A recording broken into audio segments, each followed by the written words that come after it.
karena kalau misalnya dibanding sama duta-duta lain tuh, kayak duta bahasa, oh jelas, ini promosinya bahasa dong. Benar, aku juga ya. Duta jomblo, ini promosinya cinta-cinta. Nah, kalau duta genre ini dari singkatan sebenarnya. Jadi genrenya. Tapi sebelum jauh nih, aku pengen tahu dulu nih, War. Ceritain dulu boleh gak kayak awal mulanya kok bisa jadi duta genre itu kayak gimana gitu? Wah, awal mulanya tentunya daftar dulu tuh. Oke, benar daftar. Sebenarnya ada dua jalur nih sih pendaftarannya. Ada jalur masyarakat dan juga jalur PIK. Oke. Nah, PIK, tau nggak tuh? Pantai Indah Kapuk. Wah, bukan dong. Jadi PIK itu pesan berinteraksi dengan orang tuanya gitu kan, ngobrolin tuh tentang hal itu sama ibu-ibu. Itu kebetulan saya paling ganteng di situ. Saya paling ganteng di situ.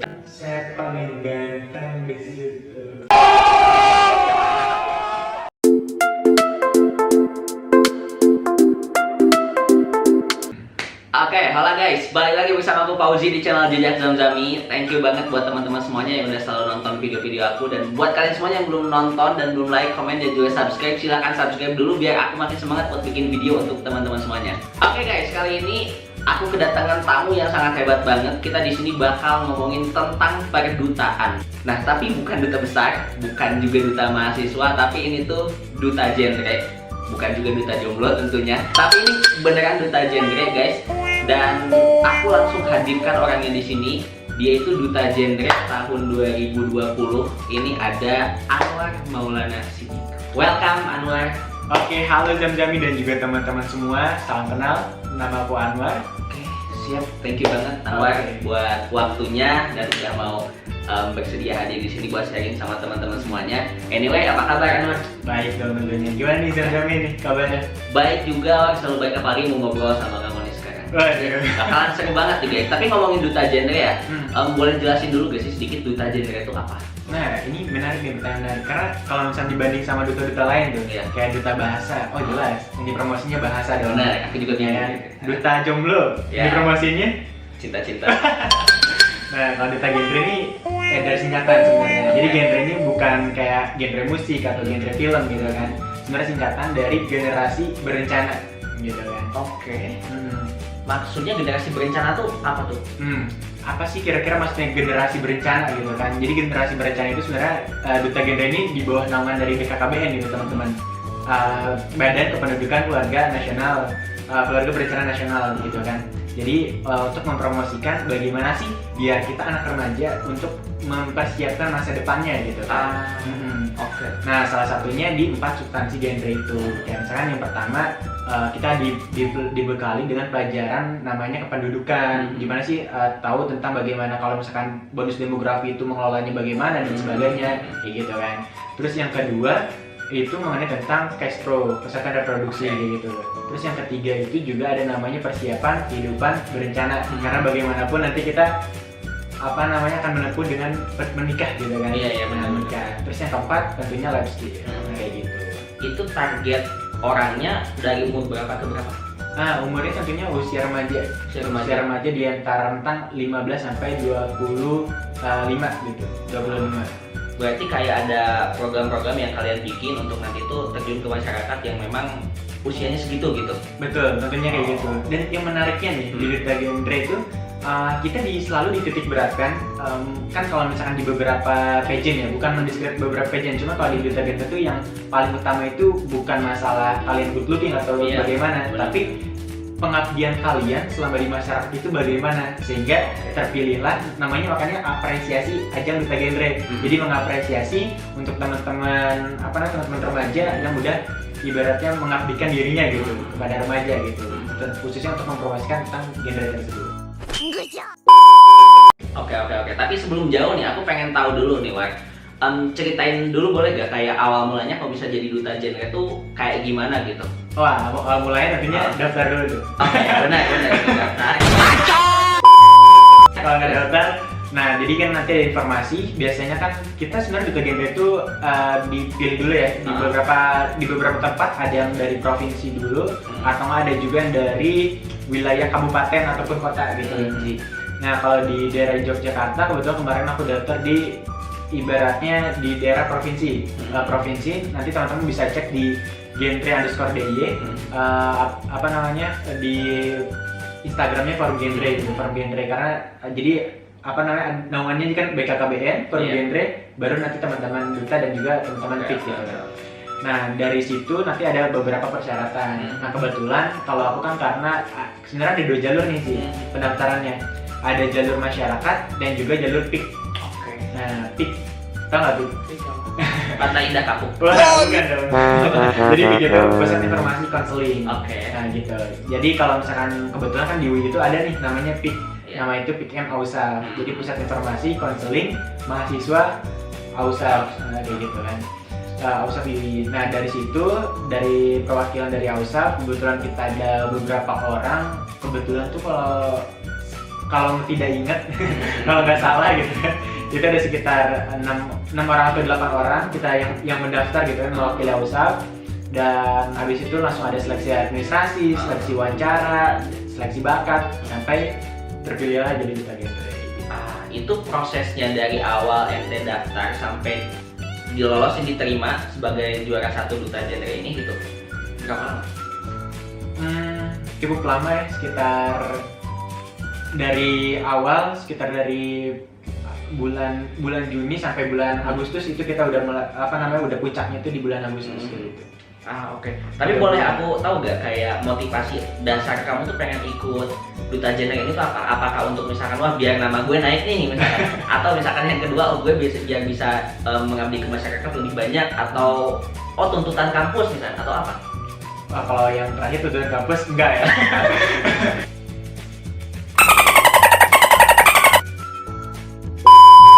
Karena emang niatnya itu pengen aja gitu, mengabdikan diri. Karena kebetulan ibaratnya menarik nih sebenarnya di Duta Genre Day itu nggak hanya ibaratnya nggak melihat anak-anak remaja yang di daerah Istimewa Yogyakarta. Karena kebetulan aku bukan asli Yogyakarta gitu. Jadi yang penting domisilimu di mana, itu kita diperbolehkan gitu kan. Dan karena punya prinsip nih ya, di mana langit dipijak, di situ bumi dijunjung gitu kan, kalau kata orang-orang dulu gitu kan. Nah prinsip itu ya udah aku terapin. Gimana sih cara biar aku kontribusi tapi di daerah orang gitu, meskipun di daerah orang bisa kontribusi gitu kan. Oh ada nih peluangnya di Duta Genre gitu kan. Ikut ternyata sampai lolos sampai puncaknya dan kepilih gitu jadi juara 1 gitu. Oke, ini apa menarik sih. Tadi kan prosesnya udah sempat disebutin ya, sempat disebutin itu kayak ada wawancaranya juga, ada tes akademik ya. Iya. Tes tulis. Administrasi akademik, tes tulis ada. Ada kayak ngirim CV kayak gitu. Ada juga. Tapi itu yang aku pengen tanya itu ya, kayak ketika kamu misalkan jadi duta genre ini gitu, proses tersulit apa yang kamu rasa bahwa gue gak mau ikutan gara-gara sulit ini gitu. Pernah gak ada proses yang sulit banget gitu? Oh ada tentunya. Apa? Yang paling utama sebenarnya keilmuannya. Maksudnya ibaratnya kan kita kan tujuan dari genre itu Duta Genre itu sebagai role model gitu kan. Okay. Nah itu yang bikin beratnya. Karena kira-kira pantas nggak sih untuk menjadi role model, untuk ibaratnya role model di daerah Istimewa Yogyakarta gitu khususnya. Lagi Yogyakarta dikenali dengan kota pelajar. Iya. Nah itu kan yang beratnya. Wah kira-kira pantas apa enggak, tapi coba lakukan yang terbaik ya. Ternyata yang bisa bikin tahu kita pantas atau enggak bukan diri kita. Iya. Kayak dari panitia ataupun dari Tuhan kita gitu. Iya, kan. Nah, itu intinya ya coba aja dulu, karena yang yang memberikan pantas atau tidak kan mereka gitu. Bener. Tapi selama kamu jadi duta genre ini tuh kan kamu duta genre DIY kan? Yeah. Pernah kumpul gak sama yang Jakarta, Jawa Timur? Nah sebenarnya kan harusnya yang juara 1 itu kan nanti akan dilombakan lagi di nasional. Kebetulan tahun 2020 kita tahu ya pandemi acara offline tuh nggak bisa dilaksanakan gitu kan. Jadi untuk apresiasi pemilihan duta genre yang tahun 2020 untuk yang nasionalnya kita laksanakan online. Oh online. Ya, jadi kita mengumpulkan secara online. Tapi itu asik kok. Kita juga berinteraksi juga dengan teman-teman yang lainnya, karena kan ada beberapa kolaborasi juga. Kolaborasi kayak misalkan buat suatu event itu teman-teman dari senasional kita buat event juga bareng. Jadi itu yang walaupun kita jaraknya jauh tetap terasa dekat gitu kan. Asik, jauh di mata dekat di hati. Boleh juga. Nah, tapi nih ya, ketika kamu jadi duta genre ini gitu, itu ada gak sih kayak aktivitas atau program-program yang kayak wah ini gue suka banget nih program ini gitu, boleh gak sebutin 2 aja dan ceritain programnya gimana. Banyak sih. Oke, dua deh. Sombong amat. Dua ya, yang paling common gitu, yang paling umum biasanya kita lebih ke ibaratnya sosialisasi gitu. Sosialisasi ke teman-teman remaja. Tapi yang uniknya karena biasanya tuh karena kan BKKBN itu sebenarnya bukan fokusnya nggak ke remaja aja ya, ada juga ke orang tuanya juga karena lingkupnya BKKBN ya karena keluarga, bagaimana ibaratnya menjadi keluarga yang sehat dan bahagia lah gitu kan. Jadi pernah juga sosialisasinya ke ibu-ibu gitu. Jadi kebetulan ada kesempatan diundang itu sosialisasi tentang ibaratnya tentang bagaimana cara ibaratnya remaja itu bisa lebih untuk anak-anaknya itu bisa lebih kayak ibaratnya berinteraksi dengan orang tuanya gitu kan, ngobrolin tentang hal itu sama ibu-ibu. Itu kebetulan saya paling ganteng di situ.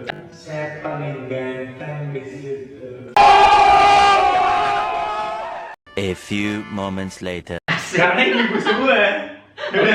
Bener, masuk. Karena ibu semua. Dan yang menariknya, uniknya adalah waktu itu ditanyanya tuh kayak gini, kayak gimana sih caranya bagaimana kan mereka tuh punya anak kan, jadi nanya tentang anak, sedangkan saya nggak punya anak ya kan. Apalagi kayak gimana paling common tuh gimana caranya biar anak saya bisa sosialisasi, bagaimana anak saya biar nggak kecanduan gadget gitu kan, gawai dan sebagainya. Itu kan kadang-kadang itu pertanyaan-pertanyaan yang sifatnya frontal. Nah di sini peran duta genre ya ibaratnya harus punya keilmuan lebih gitu kan, ibaratnya ya mau belajar ataupun sebagainya, biar kalau ditanya hal gitu setidaknya ada gitu hal yang bisa kita jawab, kita berikan gitu. Itu yang bikin menarik. Ini menarik sih, sampai ke ibu-ibu juga berarti ada juga ya? Iya, ibu-ibu lansia juga. Tapi sebenarnya program-program itu tuh muncul idenya dari kamu sebagai, kan dipasang-pasangin ya duta genre gitu kan? Betul. Dari kalian gitu, atau memang udah ada nih programnya ini nih, kalian tinggal jalanin? Apa gimana? Jadi ada beberapa konsep. Ada yang pertama memang konsepnya itu programnya dari kita, dari kita sebagai duta genrenya. Ada juga dari BKKBN-nya ataupun forum genre. Jadi berarti 3 ya hitungannya. Dari BKKBN ada, forum genre ada, dari duta genre juga ada kayak gitu. Nah kalau dari yang duta genre, kebetulan aku kan dipasangkan sama salah satu ya bukan pasangan hidup ya. Pasangan hidup juga boleh. Enggak, jangan dong. Sama pasangan juara satu juga kebetulan di DIY itu kita buat namanya boneka sebagai maskot kita. Oh iya, pernah lihat sih yang itu. Iya, namanya Babang dan Cana. Yang di Malioboro dulu deh. Iya, pernah juga di Malioboro yang di daerah Tugu. Iya. Ya, jadi Babang Cana itu sebenarnya dari singkatan programnya BKKBN, namanya Bangga Kencana. Bangga Kencana itu pembangunan keluarga bagi keluarga berencana gitu kan, Bangga Kencana. Yaudah, namain dah Babang dan Cana, pakai maskot yang ala ibaratnya abdi dalam. Kalau tahu itu tuh pakai abdi dalam, jadi kayak ibaratnya kita ingin mengabdikan diri kita khususnya untuk daerah istimewa Yogyakarta untuk merepresentasikan. Ya kita buat, terus beberapa program juga namanya Dobara juga, dolan bareng genre, jadi kita buat teman-teman FIK dan sebagainya, dolan bareng dan gimana cara mengaktifkan kembali teman-teman FIK kan karena COVID tuh kadang-kadang bikin sulit kan. Iya benar. Nah itu kita aktifkan kembali dan sebagainya, dan beberapa kegiatan juga banyak juga. Aku lihat kan tadi kan banyak banget ya kegiatannya ya, mulai dari tadi ada sama ibu-ibu lah, sama anak-anak remaja gitu, sama tadi yang bikin maskot itu gitu. Sebenarnya apa ya, boleh kamu sebutin gak sih kayak manfaat yang kamu dapat itu apa pas kamu jadi duta genre sama setelah? Ya manfaatnya banyak ya. Banyak. Pas jadi duta genre dulu deh apa? Yang pas jadi duta genrenya itu yang pertama sebenarnya gimana ya? Ini disebut manfaat atau enggak ya? Pas jadi duta genre kan ibaratnya saat pemilihan tuh selempang tuh di ini ya, ditaruh gitu. Itu yang pertama yang kerasa itu ada rasa bangga, haru, tapi ada amanah yang diberikan gitu, agak berat gitu. Nah itu perasaan yang awal banget kena jadi duta genre itu. Cuman yang paling, tapi setelah udah kesananya ternyata di sini nyaman gitu, karena mungkin ya disebutnya bisa passion juga, karena kan bertemu teman-teman lain, bisa kontribusi itu kayak ibaratnya suatu hal kebahagiaan yang gak bisa dijelasin gitu. Beda kan pernah. Nah itu yang aku rasain kayak gitu. Kalau setelah jadi duta genrenya nih sekarang, ada manfaat yang masih kerasa agak? Ada manfaatnya. Manfaat yang paling terasa ya tentunya jadi banyak teman. Ya dikenal banyak orang karena kan banyak teman kan sana interaksi sana sini kayak gitu kan. Terus yang kedua ya setidaknya walaupun udah nih sebenarnya kan aku kan 2020 selesai itu di tahun 2022 kemarin kayak gitu kan. Nah itu kita walaupun udah selesai, walaupun udah demis, ada juga nih beberapa teman-teman yang ngajak kayak misalkan kolaborasi ataupun tolong isi sosialisasi juga dan sebagainya kayak gitu. Jadi ibaratnya ya karena ada hal tersebut ya kita ibaratnya apa ya punya peluang untuk bisa kontribusi juga ke masyarakat kayak gitu. Iya benar. Ini apa menarik banget sih. Tapi sebenarnya kayak let's say misalkan ketika kamu jadi duta genre gitu kan, itu bakal banyak banget yang kenal kamu nih siapapun itu gitu. Dan waktu itu aku lihat Instagram kamu rame banget gitu. Tapi secara engagement atau secara fan gitu, kamu ngerasa kayak ada beda gak sih kayak wah dulu sebelum gue jadi duta genre kayak jadi orang biasa deh gitu. Tapi pas udah jadi duta genre agak naik kelas nih. Ada perasaan gitu gitu? Nggak ada sih sebenarnya. Mungkin kayak star syndrome atau sebagainya. Itu mungkin itu hal-hal yang wajar bagi orang yang biasanya tiba-tiba ini ya. Ya itu mungkin ada. Tapi pas di sini lagi, buat apa sih kayak misalkan untuk kayak star syndrome? Soalnya nantinya kalau semakin kita meninggikan diri kita, ya nanti orang-orang juga kan nggak tahu respect dong. Iya benar. Nah makanya di situ ya belajar juga hal kayak gitu kayak memanage juga ya karena sama kok kita orang biasa ya. Gitu. Benar. Sama-sama makan nasi kecuali sama orang Jepang beda. Mereka makannya sushi soalnya. Boleh.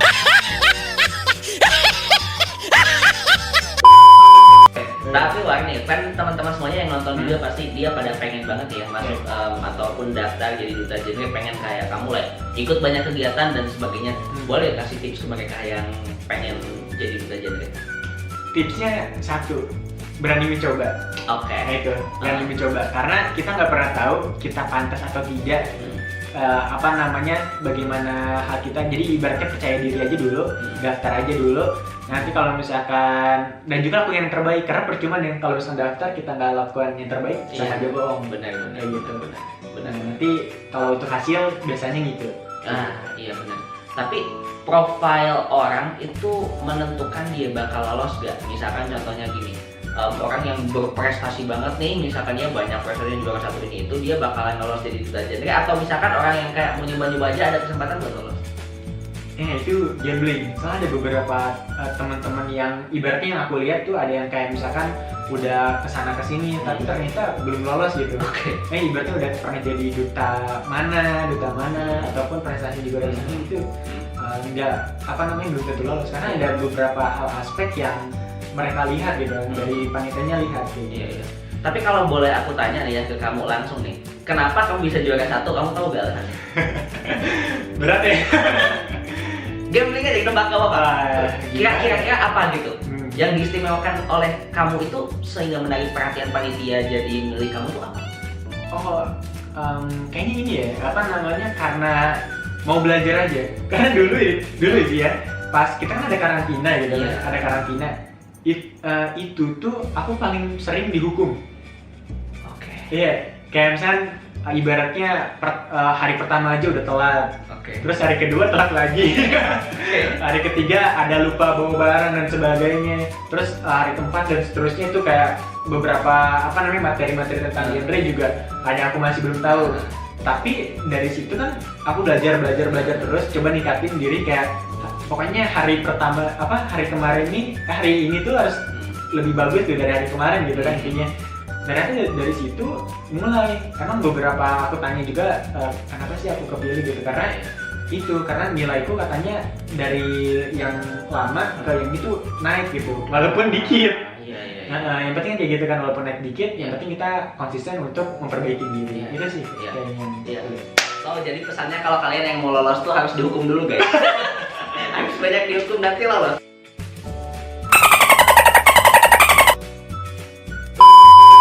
Tapi dihukumnya bener-bener proses kan? Betul. Berproses gitu, kalian dihukum nih nilainya misalkan 6 nih, proses jadi 6,5, proses lagi jadi 7, 8, 9 sampai 100, sayangnya kalian dipilih, bahasanya gitu kan ya? Betul. Oke, yaudah, thank you banget ya Anwar buat waktunya dan udah sharing juga ke teman-teman semuanya, dan buat kalian semuanya juga kalau misalkan masih penasaran tentang duta genre, silahkan follow IG-nya Anwar, aku taruh di sini. silahkan. Dan thank you juga buat teman-teman semuanya udah nonton. Jangan lupa untuk like, comment, share, dan juga subscribe. See you next time and goodbye. Goodbye.